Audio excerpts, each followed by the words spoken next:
Namaste. I'm Nikita.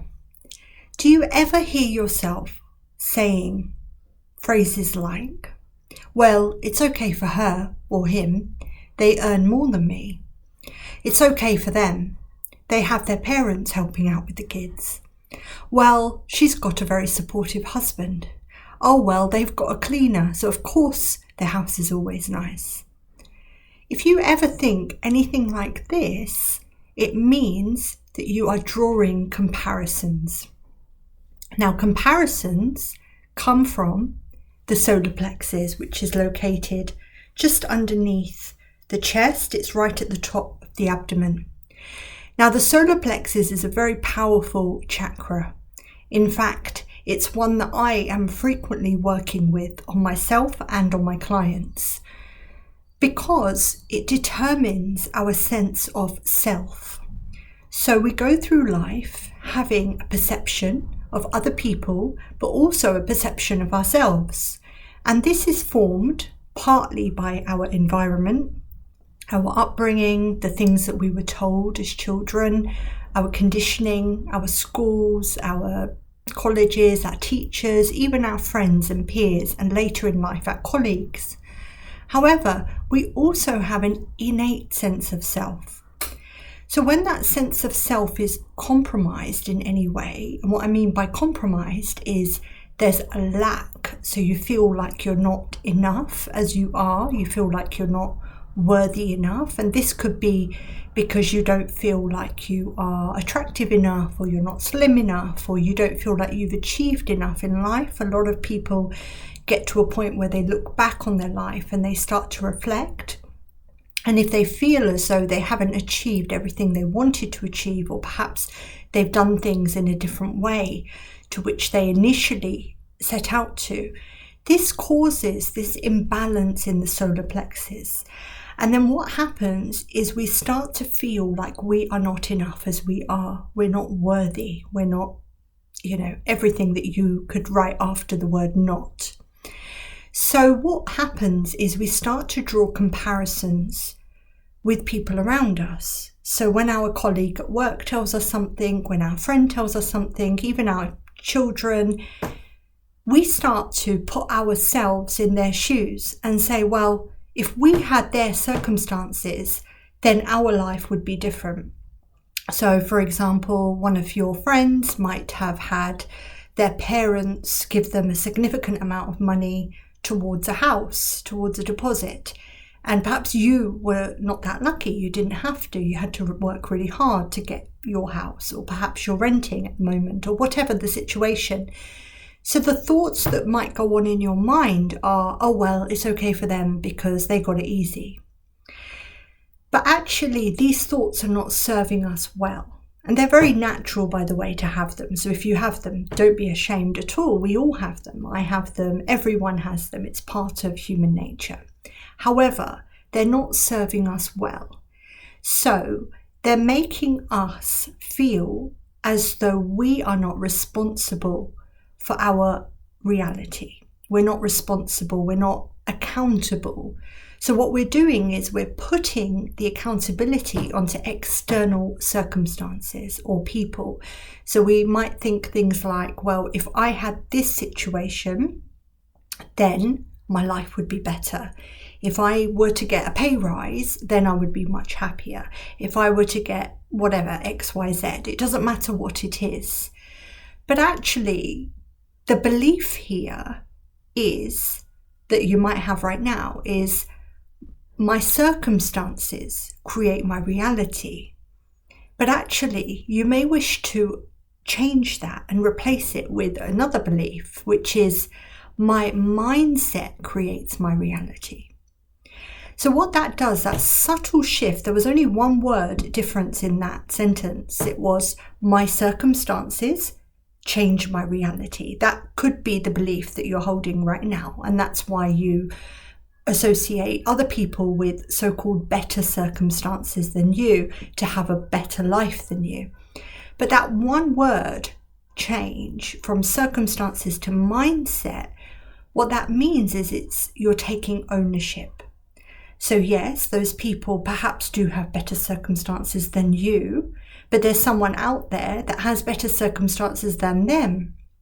And regardless of our circumstances, we still have to apply our mindset. So in the example I gave earlier, that somebody got a significant amount of money from their parents and they were given the opportunity to put that towards a house or a deposit on a flat, for example.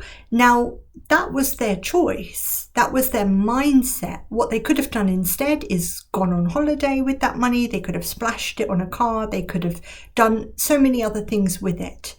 But it was still a series of events that they had to go through. So it's not like they didn't have challenges. Of course, everybody has challenges because we're all living in this world. We all have to fulfill our karma.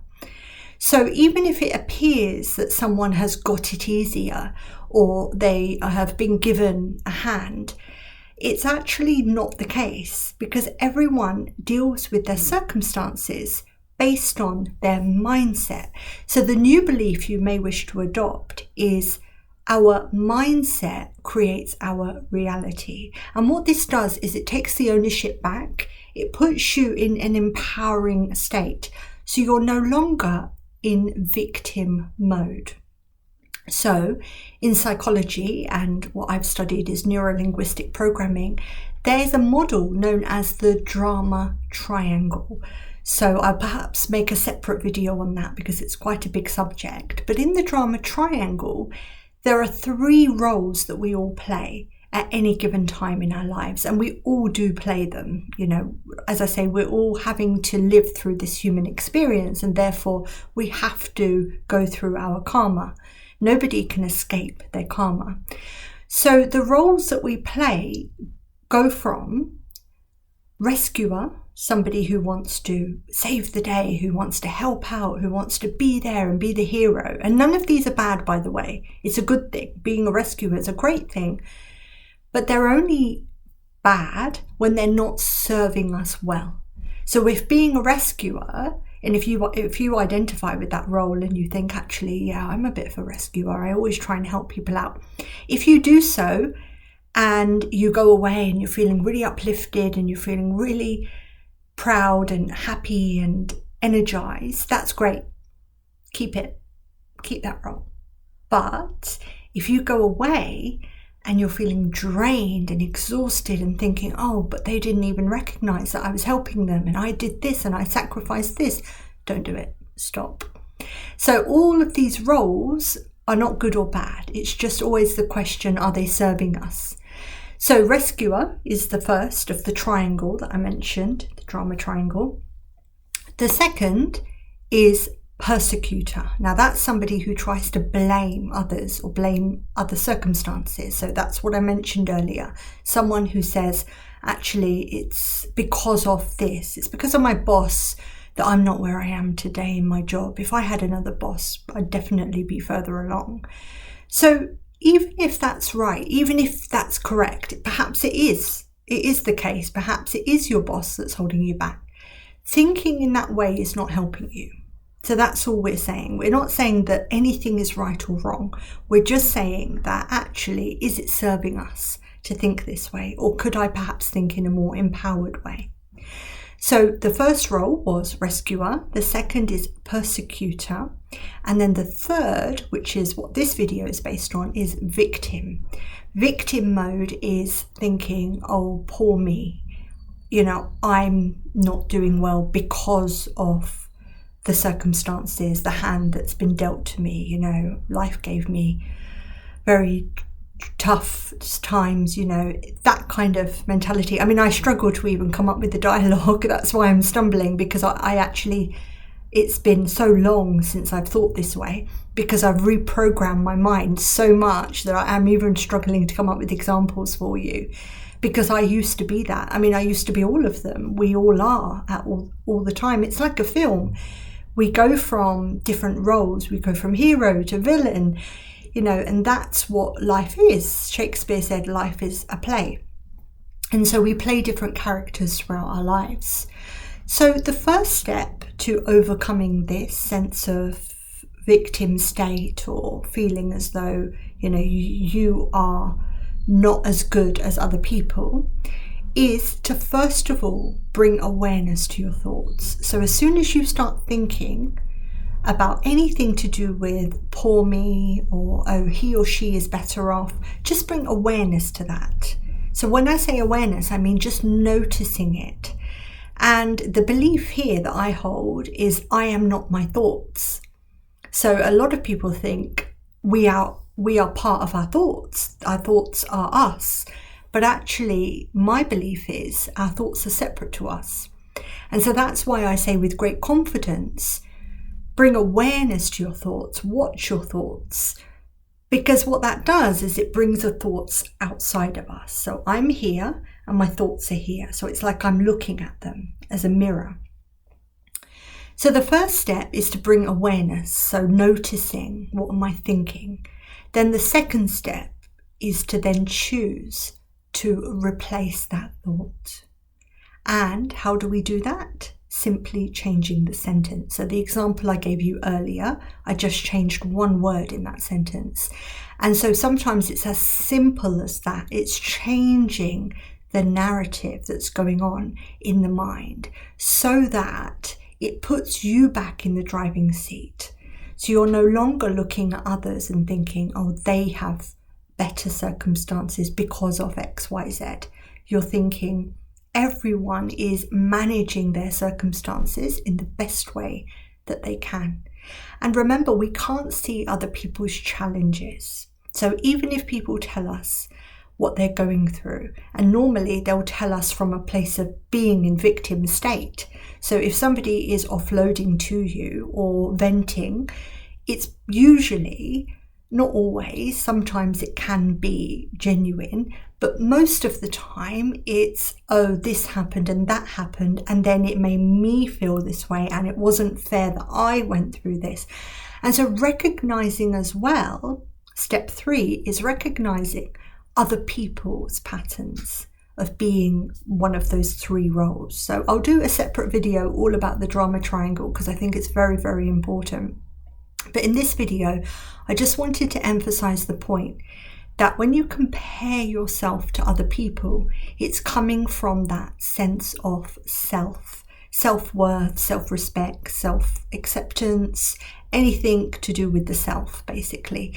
And the self is associated with the solar plexus chakra, which is yellow in color and is located at the top of the abdomen. So what you may wish to do is start wearing more yellow clothes if you think that this is something that you might be struggling with, or it could be anything, yellow nail varnish, an accessory. You might see behind me I've got a picture on the wall and I've got a splash of yellow in there, and that's done very intentionally, by the way. All of the colours in my treatment room here have been put together with intention according to the chakras that I need to work on personally. So we all have the chakras that trip us up, the ones that hold us back, the ones that are always going to be our stumbling blocks because we're going to have to constantly work on them. So, even if you think, actually, I'm really in control, I don't need to do this anymore, my chakras seem to be flowing, there'll always be 1 or 2, usually the main ones.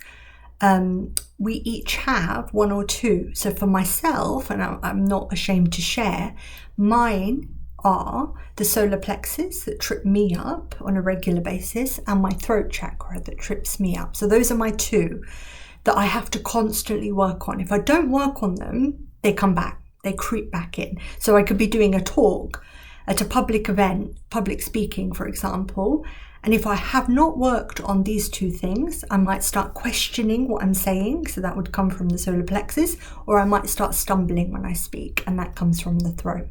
So it's a constant work in progress, whereas I don't need to work so much on the others. For example, my third eye, I hardly have to do much with. I meditate every day, but I don't need to do much more than that because it's very open. It's always been open. I've always been very intuitive. Even as a child, I was the kind of girl that said, oh, has that person not come round for a long time, or that auntie hasn't phoned, and then they would phone. Or I always get an inclination of something before it's going to happen.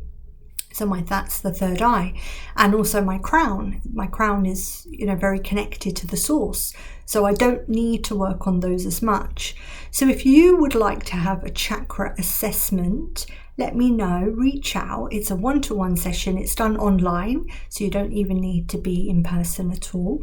And what we do is we have a chat about your situation, your circumstances, what's going on in your life, and then I get a feel for which chakras might be blocked, and then I write up a full report, which is really quite amazing actually, because you get a comprehensive assessment of exactly what's going on, based on my intuitive abilities, based on what I sense from talking to you, and I get a feel for people's energy fields as well. And then what you can do with that assessment is you can then go away and work by yourself, so by working on meditations to work on each of the chakras, or you can take it to a healer in your area. So you can go to an energy healer or a Reiki practitioner, and you can ask them to work with you on those specific chakras that you would like to work on. So the biggest takeaways from today's video: how to stop yourself from comparing your thoughts and comparing your circumstances with other people. Number 1, bring awareness to your thoughts. Number 2, start to recognize where you are in the triangle. And then number 3, try and replace your thoughts. And then the extra one is start to notice when other people also project their different states onto you. And we're not recognizing this with judgment. It's not like, oh, you are being a victim right now. It's just noticing. That's all. All we want to do is just notice what's happening where we are at any given time. So I hope this has helped. If you'd like to hear more like this, let me know, reach out, subscribe to my channel, show me some love, and I would be happy to create more videos all about the chakras, energy healing, meditation, mindfulness. There's so much I could talk about. I really enjoy sharing, and if you enjoy listening, then let me know. Thank you. Namaste.